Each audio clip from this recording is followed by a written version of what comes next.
Hey everyone, thought I'd do a little more commentary on some older films. Thought I'd do movies 6, 7, and 8 today. All three of them have the story thread of the small tomato plant. The first movie I shot with that plant was movie 7, and not long after I shot movie 8 with it.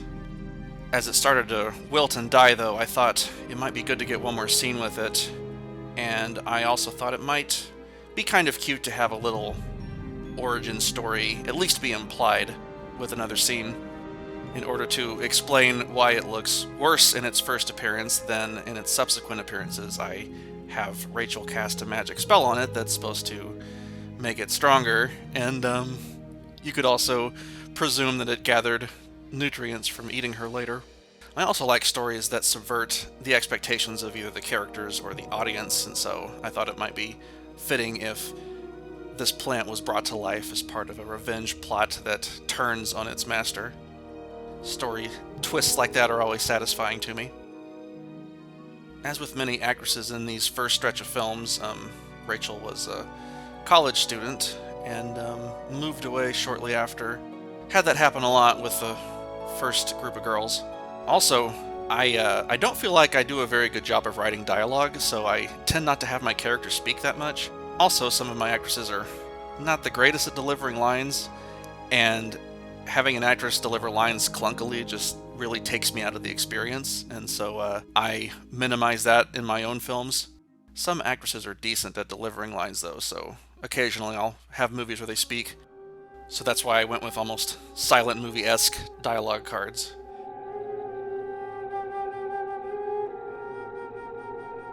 I really like to shoot in this field. I shot here for this film, and then came back a few years later to shoot part of movie 19 here. And I was actually planning to shoot Ambushed with Courtney, which I released last summer, in this field as well, because it's a big open field with a tree line, which I thought would be appropriate for that story. However, to my sadness, I discovered that this big field had been turned into a parking lot. So we had to find another place with a big field and a tree line in order to shoot that film.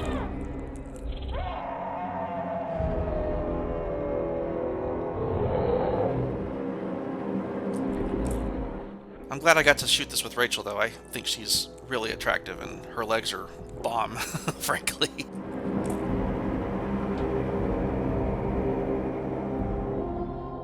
Anyway, I guess that about does it for movie 6, and we'll move on to movie 7.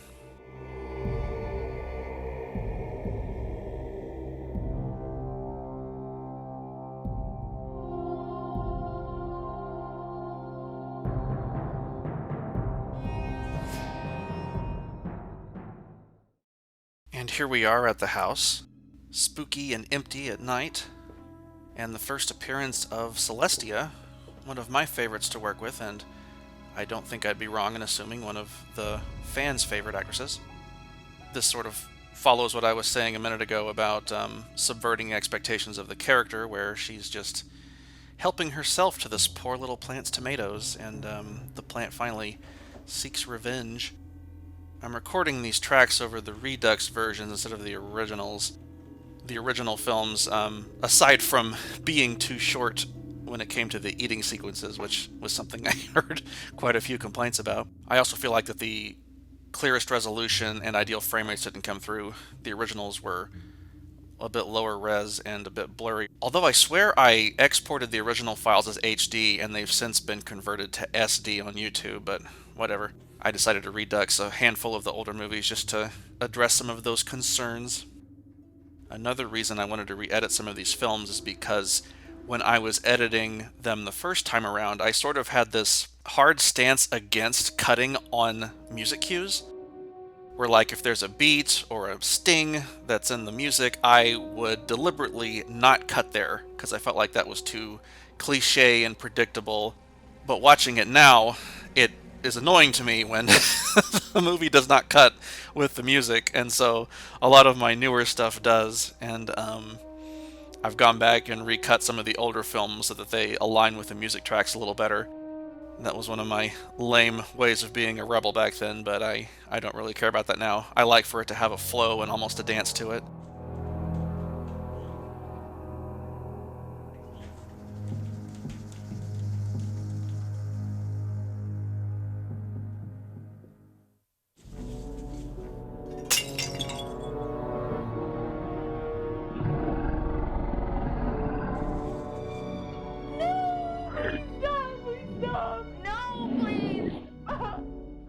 yeah, there's just so much good footage of Celestia kicking, and man, she's such a trooper. She has like unlimited energy and can just kick and kick and kick for however long I need, and she doesn't try to question my artistic choices, which sometimes the actresses do.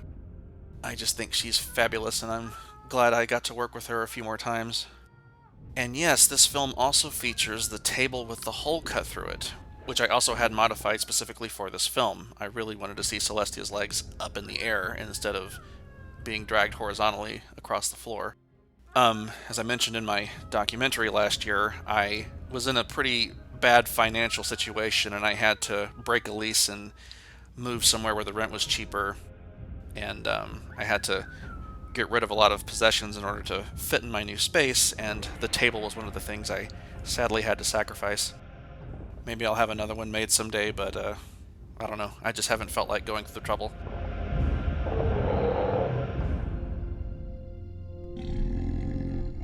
Anyway, that was movie 7.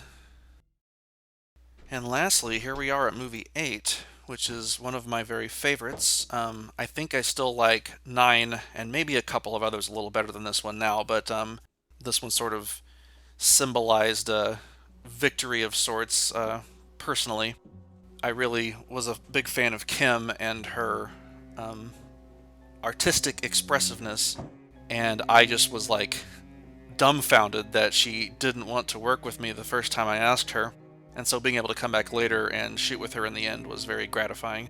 And I still had this tomato plant, which had regrown a few tomatoes since shooting with Celestia, and so use it again for this scene. I managed to keep that thing alive for several months, and as I mentioned, I got to film one last scene, which was movie 6, before it died. Now, with movies 7 and 8, I actually filmed them in reverse order. For both films, the eating scene was one of the first things we filmed, and I filmed the openings a little later when the sun was going down, just so it would imply that more time passes with the characters and with this tomato plant.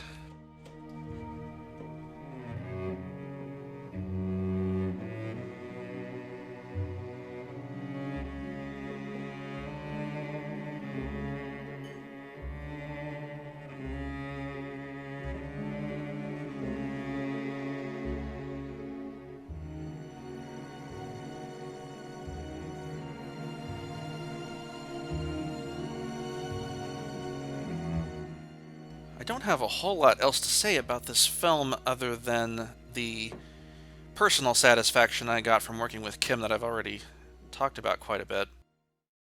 Oh, I take that back. I think this was the first thing we shot, just because of how bright it is. And then we shot the eating scene, and then we shot the scene where she comes home.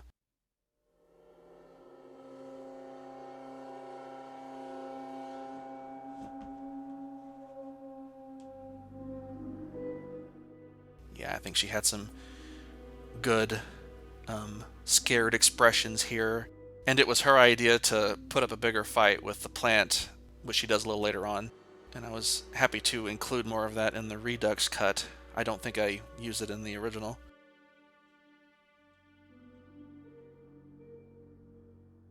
Also, the book that she goes to pick up a little later, the relaxation response, actually has nothing to do with what I'm about to say, but we did end up spending some time talking about it.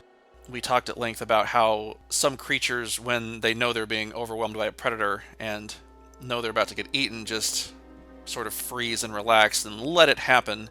Maybe there's some programming in our cells that transcends our own self-interest when it comes to serving the needs of the circle of life. So it was fun to talk with her about that. She's a very smart, interesting, creative person, and we had a lot of fun just talking. I was probably over there for 4 or 5 hours to shoot this scene. Back then I didn't really have an economic agenda for these things, so I just took my time shooting one scene, even if it took most of the day. I've since adapted my habits to try to shoot multiple scenes with an actress each time I meet up with them, just so I can have more content and spend a little less money per scene. Even though I try not to worry about money too much because it frankly makes this less enjoyable. Oh man, seeing her meaty little legs slide through that plant was just a dream come true. I've been wanting to see that for a couple of years when I finally got to shoot this with her. I think of this little chapter in my life when I think of inspirational advice for never giving up on one's goals. I also wanted to shoot with her again, but she moved away by the time I finally decided to try shooting with actresses multiple times, which, believe it or not, was not something I really thought about up until a couple of years after I started doing this. To me, the actress appears once, gets eaten, and is gone forever. But some of them are just too good to not bring back, and I really wish Kim could have been one of them.